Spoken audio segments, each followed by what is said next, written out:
ways that have been proven by me that you can get rid of the hiccups. 1. Hold your breath in for a long time. Less than 30 minutes and more than 1 minute. I've done that before. Another thing, rubbing like this. I'm rubbing my heart right now, but it seems like I'm not because the camera is flipping everything over. It's flipping it's basically a sideways spoon. All the light is reflecting to one side, not the side that's going towards you.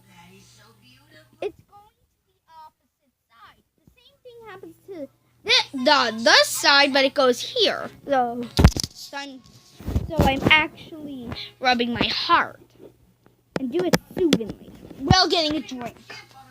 That's been proven. Mythology rules!